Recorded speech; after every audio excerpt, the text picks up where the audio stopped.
Welcome student. আজকের ভিডিওতে আমরা ভারতীয় শিক্ষা কমিশন বা কোঠারি কমিশনের মধ্যে মাধ্যমিক শিক্ষা নিয়ে বিস্তারিত আলোচনা করব। এখানে আমরা মাধ্যমিক শিক্ষার কাঠামো, পাঠ্যক্রম এবং তাদের যে প্রতিষ্ঠান এবং লক্ষ্য উদ্দেশ্য আছে বিস্তারিত, যাতে সমস্ত এমসিকিউ আমরা খুব সহজে উত্তর করতে পারি। আমরা কাঠামো, যদিও মূল কাঠামোর মধ্যে মাধ্যমিক শিক্ষাকে বলেছি, আগের ভিডিওগুলো দেখে নেবে।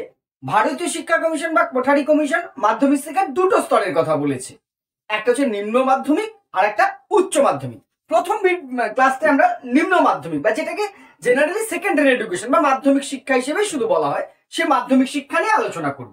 মাধ্যমিক শিক্ষার কাঠামোটা কমিশন কেমন বলেছে? মাধ্যমিক শিক্ষা বলেছে 2 বা 3 বছরের হবে। নিম্ন মাধ্যমিক যেটা, নিম্ন মাধ্যমিক শিক্ষাটা 2 বা 3 বছর, মানে সময়কাল, এটা কিন্তু বয়স নয়। তোমরা কাঠামোর ভিডিওটা দেখলেই বুঝবে। 2 বা 3 বছরের।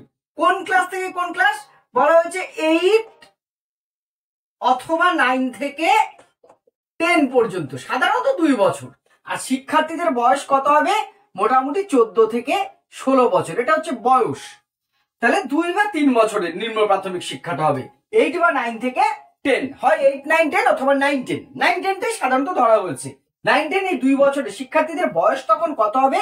14 থেকে 16 বছর বয়সের শিক্ষার্থীরা এই শিক্ষা গ্রহণ করবে। এটাই হচ্ছে নিম্ন মাধ্যমিক, বা মেনশন না করলে শুধু মাধ্যমিক, যেটা আমরা এখনো দেখি মাধ্যমিক শিক্ষা বলতে যেটা বুঝি।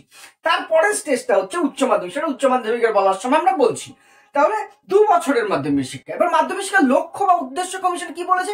বলেছে মাধ্যমিক শিক্ষার প্রধান লক্ষ্যই হবে নাগরিকতার প্রশিক্ষণ। নাগরিকতার প্রশিক্ষণ মানে কি? আমরা তো সবাই নাগরিক, এটা আমরা বুঝি। নাগরিকতার প্রশিক্ষণ বলতে বোঝায় যে ভারতবর্ষ একটা গণতান্ত্রিক দেশ। এখানে আমি শুধু স্টেটের কাছে, রাষ্ট্রের কাছে বা সরকারের কাছে আমাকে এটা দাও সেটা দাও, এটা আমার প্রাপ্য, এটা আমি চাই, এটা বললে তো হবে না। আমারও তো কিছু ডিউটিস আছে, দেশের প্রতি, রাষ্ট্রের প্রতি কর্তব্য আছে। অর্থাৎ আমার দায়িত্ব কতটুকু, কর্তব্য কতটুকু, আমার প্রাপ্য কতটুকু, মৌলিক অধিকার কতটুকু, এই সমস্ত বিষয়ে যখন জানবে একটা মানুষ, তবেই সে আদর্শ নাগরিক হিসেবে গড়ে উঠবে। দুর্ভাগ্যবশত আজও আমাদের দেশের একটা বড় অংশের মানুষ, পার্সেন্টেজ হয়তো 50%-এর উপরে হবে, যাদের মধ্যে সে নাগরিকতার আদর্শ প্রশিক্ষণ আমরা দিতে পারিনি, হয়তো আমার মধ্যেও নেই। কারণ একজন নাগরিকের দায়িত্ব এবং কর্তব্য সঠিক সময়ে সঠিক জায়গায় আমরা প্রতিফলন করতে পারি না। কমিশন সেই সময় বলেছে যে মাধ্যমিক শিক্ষার লক্ষ্য বা উদ্দেশ্য হবে নাগরিকতার প্রশিক্ষণ দেওয়া। কারণ একটা দেশ, তার উন্নতি অবনতি দুটোই নির্ভর করে তার নাগরিকদের উপর। সেই দেশের নাগরিকরা যদি সুস্থ সবল হয়, তারা যদি ভালো হয়, তাহলে সেই দেশটাও ভালো হবে।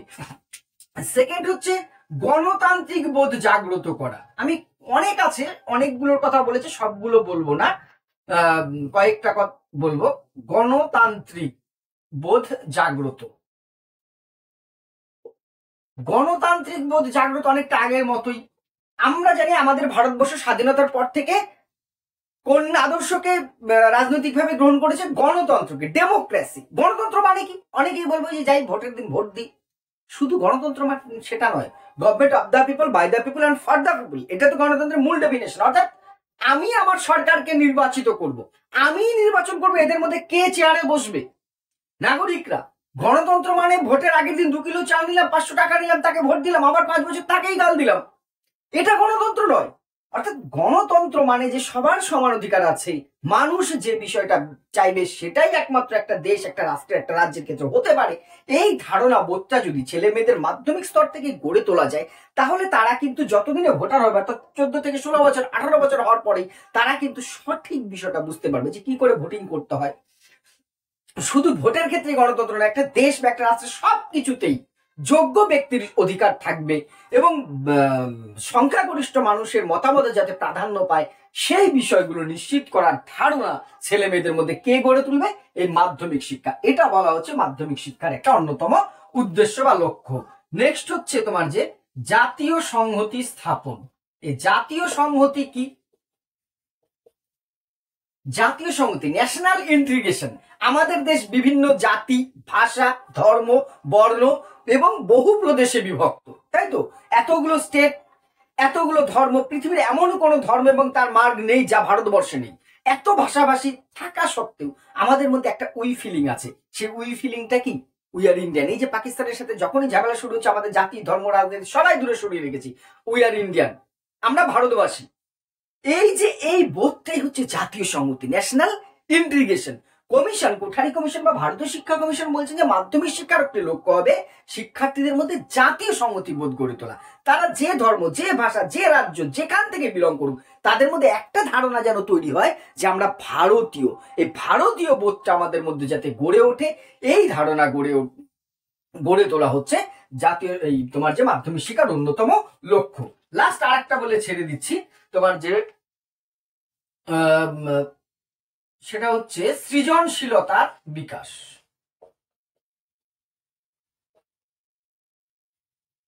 সৃজনশীলতা মানে আমি আগেও বলেছি প্রাথমিকে ক্রিয়েটিভিটি, বাঙালি ইংরেজি ভালো বুঝি, ক্রিয়েটিভিটি, ক্রিয়েটিভ বিষয়। মাধ্যমিক শিক্ষার একটা লক্ষ্য হবে শিক্ষার্থীর সৃজনশীল বা ক্রিয়েটিভিটি ডেভেলপ করা। ক্রিয়েটিভ মানে নতুন কিছু করার দক্ষতা। বহু শিক্ষার্থী আছে তাদের মধ্যে না নতুন কিছু করা, হয়তো পড়াশোনায় অতটা ভালো নয়, ভালো আঁকতে পারে, ভালো গাইতে পারে, খেলতে পারে, নতুন কিছু একটা তৈরি করতে পারে। এই নতুন কিছু সৃজন বা সৃষ্টি করাই হচ্ছে ক্রিয়েটিভিটি। কমিশন বলেছে প্রত্যেকটা শিক্ষার্থী বা বহু শিক্ষার্থীর মধ্যেই কিছু সৃজনশীল গুণ সুপ্ত অবস্থায়, হিডেন অবস্থায় রয়েছে। মাধ্যমিক শিক্ষার লক্ষ্য হবে বিভিন্ন সুযোগ দানের মাধ্যমে এই সমস্ত সৃজনশীল গুণগুলোকে বাইরে বের করে নিয়ে আসা। এগুলো মাধ্যমিক শিক্ষার লক্ষ্য। এবার মাধ্যমিক শিক্ষার পাঠ্যক্রম, প্রথমে কি বলেছে কমিশন? ভাষা। ভাষা বিভাগে ত্রিভাষা নীতির কথা বলা হয়েছে, খুব ইম্পর্টেন্ট, এটা কিন্তু এমসিকিউতে আসতেই পারে। ত্রিভাষা নীতি, ট্রাই ল্যাঙ্গুয়েজ থিওরি। কমিশন বলছে ত্রিভাষা, মাধ্যমিক স্তরের শিক্ষার্থীরা 3টে ভাষা শিখবে। কি কি এই ত্রিভাষার মধ্যে থাকবে? তার মাতৃভাষা, আর একটা হচ্ছে হিন্দি বা ইংরাজি, আর একটা হচ্ছে প্রাচীন ভারতীয় ভাষা। মাতৃভাষা বাংলা কিন্তু বলছি না, যে ছেলেটা পাঞ্জাবে থেকে সে বাংলা কেন শিখবে? যার যার মাতৃভাষা শিখবে হিন্দি অথবা ইংরাজি এবং একটি প্রাচীন ভারতীয় ভাষা। যে ছেলেটার মাতৃভাষা হিন্দি, সে হিন্দি শিখবে, ইংরাজি শিখবে, একটি প্রাচীন ভারতীয়, সংস্কৃত হতে পারে, অন্য কোনো ভাষা শিখবে। এটাকে বলেছে ট্রাই ল্যাঙ্গুয়েজ থিওরি বা ত্রিভাষা নীতি। 3টে ভাষা মাধ্যমিক স্তরে কিন্তু শিক্ষার্থীরা শিখবে, এই সুপারিশ করেছে। বিজ্ঞান বিভাগে 3টে বিষয় থাকবে। কি কি? এক হচ্ছে সাধারণ গণিত এবং গণিতের স্পেশালাইজেশনও থাকবে, গণিত, জীববিজ্ঞান বা জীববিদ্যা, আর হচ্ছে তোমার যে প্রকৃতিবিদ্যা বা যাকে আমরা বলছি ভৌত বিজ্ঞান। এই 3টে বিষয় থাকবে। গণিতের মধ্যে কিন্তু পাটিগণিত, বীজগণিত থাকবে, জ্যামিতি, পরিমিতি, ত্রিকোণমিতি সব থাকবে। জীববিদ্যার মধ্যে সামান্য পরিমাণে উদ্ভিদবিদ্যা, প্রাণীবিদ্যা দুটোর একটা মিশ্রণ থাকবে।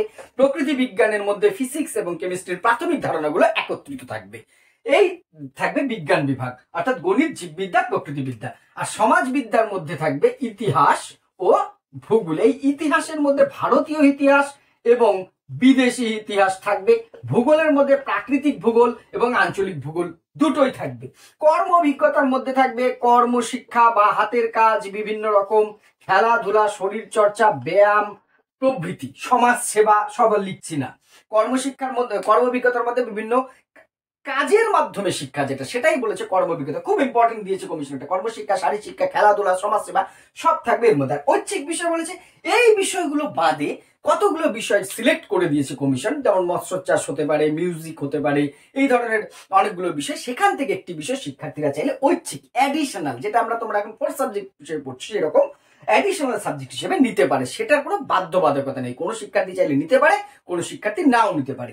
এই হলো মাধ্যমিক শিক্ষার তোমার যে পাঠ্যক্রম। তাহলে ভাষা বিভাগ কোন ভাষার কথা বলেছে? ত্রিভাষা। ত্রিভাষা নীতির কথা কোন কমিশন বলেছে?